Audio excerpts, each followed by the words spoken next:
Okay, so the first thing you may notice is that I've actually managed to hook up my camera as my webcam. So we are doing it live.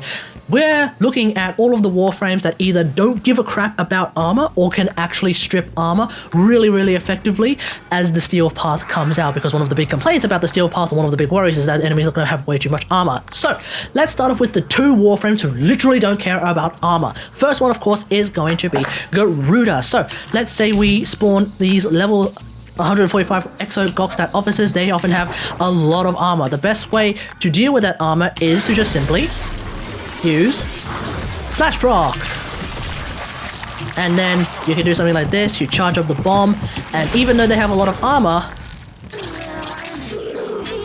yeetus, deletus, Garuda don't give a damn. So real quick, the build that I'm just using with Garuda is basically a build like this. It's very simple, and for whatever reason I'm using Bloodforge. I don't know why I'm using Bloodforge. Nobody knows why anyone would use Bloodforge, but it makes no sense. Probably Dreadward makes a lot more sense. I don't know. Anyway, point is, this build, very simple, two-formal build, but that's probably because I wanted to fit Umbral Intensifier and Vitality. If you don't want to put Umbral Intensifier or Umbral Vitality in it, go nuts. You can probably do a zero-formal build. It's really easy. Awesome. The next warframe that actually doesn't give a crap about armor is actually a warframe that I don't use all that much. It's Revenant. So the way Revenant works is if you actually use Reeve on thralls. So for example, we thrall these guys in this lineup right here, like so. Now let's use Reeve on them. That's once, and then we use Reeve on them twice. And it seems like it's kind of like a bit weird in the sense that it's not exactly 100% kill, but that's okay. We're basically taking out slightly less than 50% of their health every time we Reeve a thrall, and that pretty much kills them. Doesn't matter how much armor they have, doesn't matter how much health they have, it is always or almost a 50% health, like strip, health destroy. So this is the build that we're using. 125% power strength, ladies and gentlemen. You don't need a whole lot of power strength to make this thing work. The base health drain from Reeve is 40%. So if anything, probably, I don't know, I'll probably just like nerf this, overextend it ever so slightly, and that's pretty much it. We're going to get instant kills all the time with the second Reeve. Fascinating. Awesome. Now let's have a look at the warframes that can innately strip armor. The first one, and one of my favorites, is actually going to be Ulnar the Paladin, i.e. Oberon. So the way Oberon works is like this. What we're going to do is we're going to respawn these guys. And basically the idea is that anyone who is on the carpet right now, who is currently getting hit by radiation procs, that actually takes out like a little bit more than 50% of their armor. If I had more energy, which I do now, everyone who was hit by the second one lost all of their armor. And that's pretty much it. And now they have no armor. It's that simple. So basically it's 2 uses of Reckoning plus a use of the carpet, which I believe is called Hallowed Ground. That's correct. That will basically strip all of their armor. Now the build that I am using for Oberon is a build like this. 214% power strength and all that jazz. This is a pretty hardcore build. Another build that you could use is something like this, where you have a bit more utility. So let's just quickly demonstrate that. This one is probably the way you want to go for instead. Don't forget to get your energy, which you can get because Oberon is a really good rage tank, so I don't really worry about that too much. There we go. Even these Gokstat officers have lost all of their armor, and that is because the Reckoning armor strip is actually a percentage-based armor strip. That makes it really good. With this build, the armor reduction is now at 60%. Damn, that's pretty damn strong. Now the next one is actually going to be someone's very favorite warframe. It is of course Vauban the Trade Man. So the way that Vauban the Trade Man works is it's actually a sort of armor strip over time kind of thing. So anyone who is affected by the Bastille, which seems to have a maximum of 16 targets, which is kind of hilarious, at some point they've lost all of their armor. It's that simple, and then you can just straight up kill them. Like so. Awesome. So let's have a quick look at the build that I am using with Vauban at this particular moment in time. It is a build like this. It is very straightforward. It's actually the same build from the Vauban overview, so go and check that out. We're looking at 130% power strength, and that means that the debuff amount is 13% per second. That means it requires 7 seconds of Bastille in order to take out all of their armor. So that actually means that even if the target has, say, I don't know, plus 250, no, plus 150% power strength or something like that. That was actually clarified later or earlier this morning. But if they have that extra armor, doesn't matter because we're taking out a percentage of the total armor anyway, it doesn't matter. So that's really, really good. Now the next one is actually someone that I haven't used at all in the past year or two possibly, and that is Nyx. Where the hell are you? Nyx Prime. So Nyx Prime, very fascinating warframe, because I even forgot that she actually has this really, really powerful armor strip. That's it. They've got no more armor. Kill him in one shot. Kill him in one shot. Kill him in one shot. Obviously I can't kill these guys in one shot because of the armor. Kill him in one shot. It's that simple. The bolts, the psychic bolts, I believe they're called, super duper strong. So we're only using 130% power strength because psychic bolts has a defense reduction at base of, that's right, 80%. Oh, damn. Wow. Okay. Fascinating. Awesome. So Nyx, really good option. And also, I guess an additional thought is that if you're using Nyx, you might be able to survive a lot more as well because she has Absorb. So, you know, just try and see how you go with that. The next one is going to be Hildryn. Now, Hildryn actually has probably, of all of the innate percentage types, she probably has the second worst. And of course, we'll look at the worst afterwards. So real quick, we're going to have a look at how much damage we're doing. About 833, was it? Or 300 something rather. If we use Pillage, we're now doing a lot more. We use Pillage again, we're doing more. We're doing more, etc., okay? Pillage actually removes armor. The problem is that when you use multiple pillages, you actually get like a sort of diminishing returns because it's actually 60, in this case, 63% of the remaining armor. So it's not 63% of the total armor as like a base thing. No, unfortunately it's going to be a little bit less than that. So not necessarily the most effective way, well definitely not the most effective way of stripping armor when it comes to warframes as far as I can tell. The next one is probably going to be the worst of the innate ones, which is going to be Nekros. Now Nekros, he's a bit weird. Like, he has an ability that I think is more used for crowd control, but it also has armor stripping capabilities. So just keep that in mind. What is that, like 1001, etc., etc., etc.? If we use Howl, so you're seeing like more damage from that because of that Howl. It's not the best, okay? It's just not the best. There's no way of telling it. In fact, big question, query on whether or not multiple Howls actually work.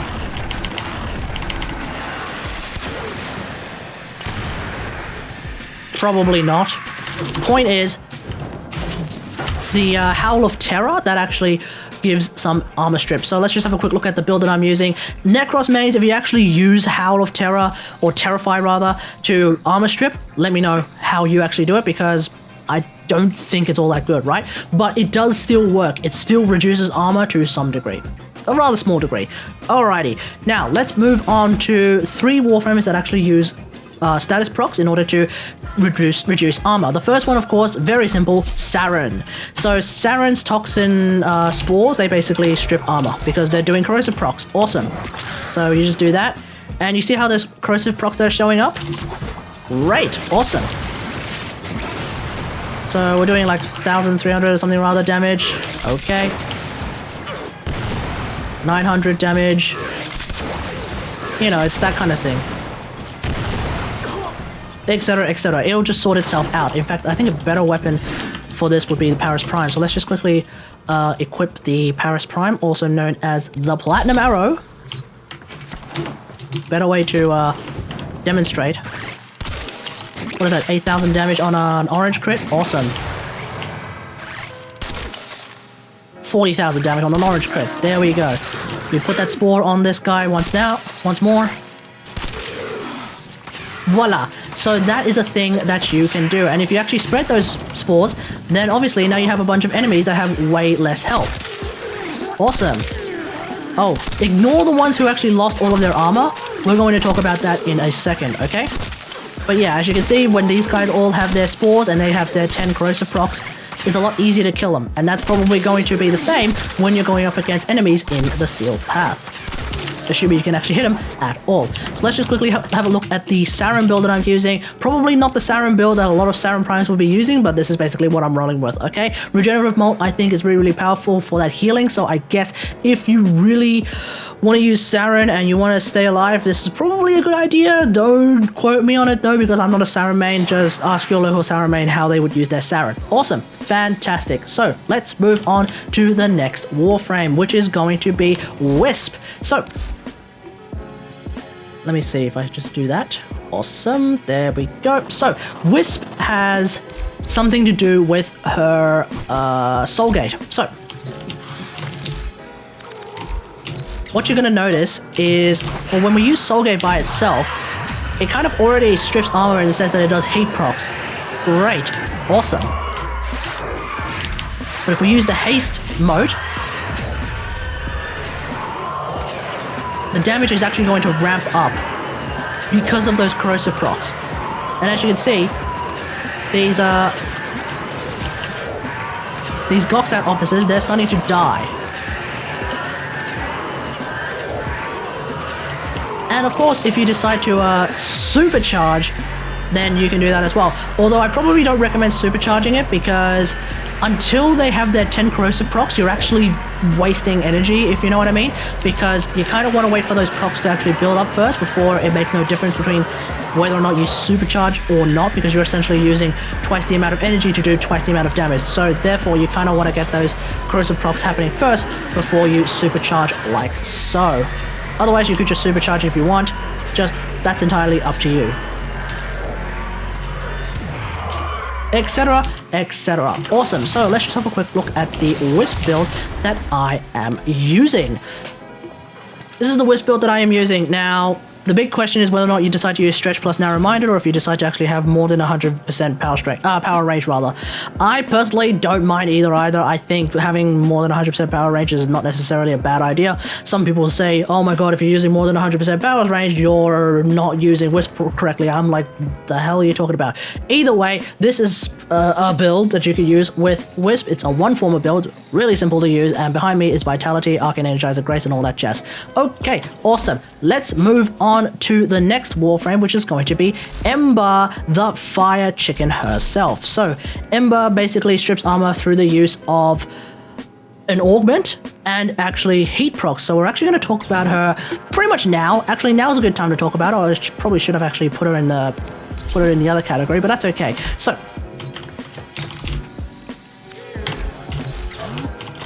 let's have a look first. What is that? Like 173, 345. Oh, that's from viral procs. Okay. But if we use that heat proc, 242, 760, and all that jazz, we're already doing more damage from that heat proc. And then the second thing is if we actually are able to build up the heat meter at some point, it's just going to happen and happen and happen and all that jazz and yada yada yada yada yada yada yada. This is going to take a while. See if we can build it up even faster. Oh, that'll do it. There we go. It's building up. It's building up. It's building up. It's building up. It's building up. It's building up. It's building up. It's building up. And when it reaches its absolute maximum, boom. And now they all have no armor. In which case you can then use your fireball, I guess, or just kill them, etc, etc, etc, etc. Awesome. So let's just have a quick look at the Ember build that I am using at this particular moment in time. This is the build that I'm using, and I don't know what the hell just happened there. Okay, anyway, point is, Exothermic, Healing Flame, those are really, really good. Exothermic, of course, being a fantastic augment that gives you energy orbs for free if you actually kill things under the Inferno, so that's really, really good. Healing Flame, actually really good for basically staying alive. I actually really like this augment, so this is really, really good. Otherwise, Fire Blast is actually... Oh, actually, it's completely innate. Never mind, I'm just completely forgotten how this works, but basically the armor reduction is 100% if you actually max out that meter, and that apparently is completely unaffected by power strength, so that's really, really good. Awesome. Probably should have put her a little bit further up the list. Anyway, let's move on. Now we're looking at Warframes that actually use augments in order to strip armor. Obviously, the first one I'm going to talk about is Mag. Good old-fashioned Mag. So here's the thing about mag, okay?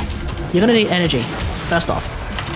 But afterwards, against even these guys, it's 1 Fracturing Crush, 2 Fracturing Crush, and 2 Polarizers, I guess. There we go. And now they all don't have any armor. And then, additionally, you can use the Magnetized Bubble, like so.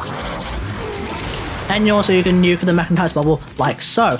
Now, I would show you the build that I would use for mag, but I'm actually trying to get a video of that done soon, so let's just move right along. We're going to look at another Warframe that is actually quite squishy, and that Warframe is actually called Banshee, also known as Banshee Prime. Awesome. So, I wonder if I even have the mod active on this build. I do. Excellent. So,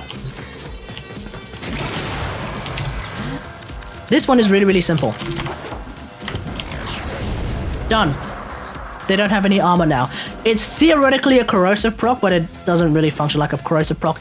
Although it does have a duration, so after a time, they will get their armor back. Until then,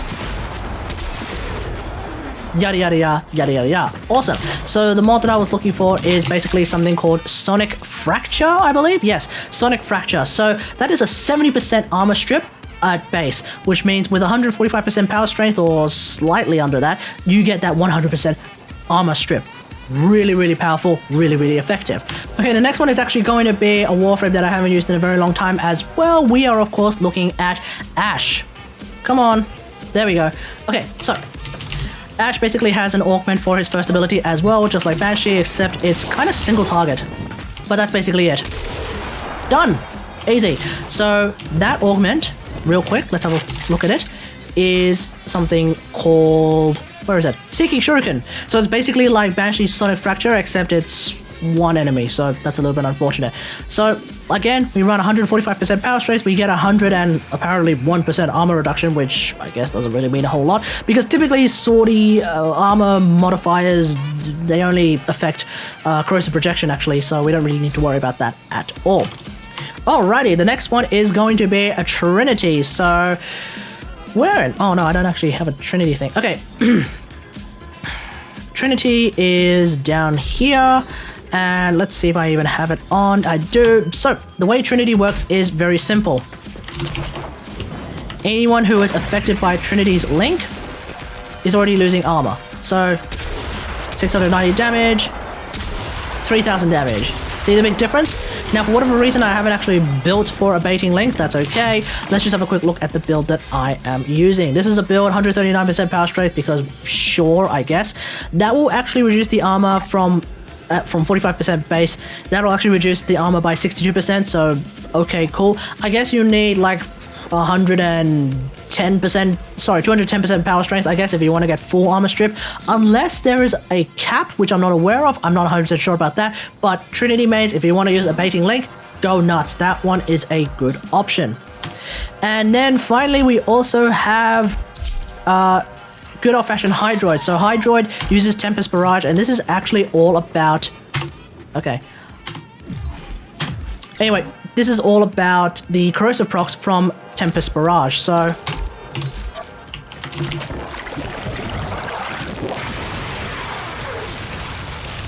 see how they're getting corrosive procs?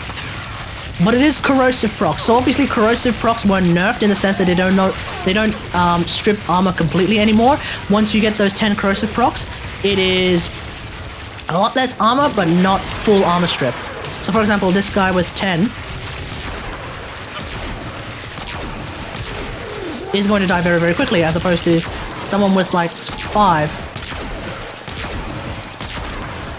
etc, etc. You know, that's the thing, okay? So let's just have a quick look at the build that I am using for Hydroid. This is a build that I'm using, so Corroding Barrage, rather, is right behind me. Tempest Barrage has 100% chance to inflict a status proc for corrosive damage. That's really, really good. That appears to be unaffected by power strength, quote-unquote. I'm not 100% sure about that, but either way, this is really, really good. You can also pair it up with something like Curative Undertow to really kill those enemies really damn quickly, so that is definitely something worth checking out. Now, let's just finish off before my voice gets completely sore and dead with all the Warframes that have Exalted Abilities. So, for example, not Hildryn. Where's my girl? Where the hell are you? Titania, I can't read. Titania. So if you actually don't do what I did, which is actually mod for viral, if you actually mod Dex Pixia for good old-fashioned corrosive damage, then in a similar way to Corroding Barrage and all those other abilities, you will get a lot of corrosive procs. So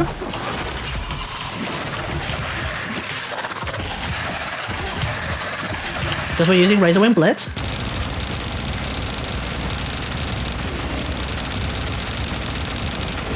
So if you're really worried about armor, you can always go for corrosive heat rather.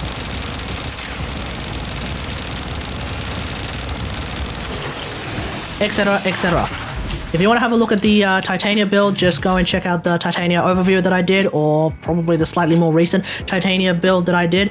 The next one is actually going to be Khora. Now, Khora has two of them, two ways of stripping armor. The first, of course, is to actually mod your melee weapon for corrosive damage. So right now I have this this weird-looking viral build, but if I actually go for this, like so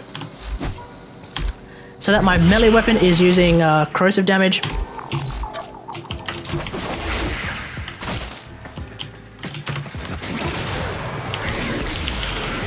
As you can see, we're getting a lot of corrosive procs out of that as well. Plus the fact that accumulating whipcord is a thing, so that's really, really good. Now you may have noticed that also one of those Exogoxstat officers, or some of those Exogoxstat officers, have lost all of their armor, and that is because of Venari. That's right, Venari is a really, really effective way of stripping armor as well. And with Khora, you can actually just straight up tell Venari to attack someone. Like that. All cats are really, really effective at stripping armor, and that is because all cats, or Kavats, or whatever you want to call them, they have a specific mod called Sharpened Claws, a vicious attack dealing 300% damage, that's completely irrelevant, but it sunders armor by 120%, which is kind of hilarious, and rends flesh, no idea what that means. Point is, that is a full armor strip on your cat, so every so often, when your cat uses its Sharpened Claws, bye-bye armor, completely gone. And that's pretty much all the warframes that I can think of off the top of my head. There may be a handful of warframes that I haven't thought about yet, so if you can think of someone that I've completely missed, let me know. Otherwise, aside from that, Corrosive Projection, using corrosive procs on your weapons, if you really want to do that, you can do that as well. But they are not going to be as effective against especially these like plus 150% armor type enemies. You probably want to be using Warframe abilities instead. So let me know what you think about all of this in the comments below. How do you think you'll deal with enemies with tons and tons of armor? When it comes to enemies with tons and tons of shields, there's always magnetic damage, there's always toxin damage, and Hildryn. So that's really, really good. Otherwise, hope you guys enjoyed this. If you like this video, hit that like button, subscribe for more Warframe content. Don't forget to ring that bell because the YouTube algorithm is always a piece of crap. And until next time, I'll see you guys later. Thanks for watching. Bye.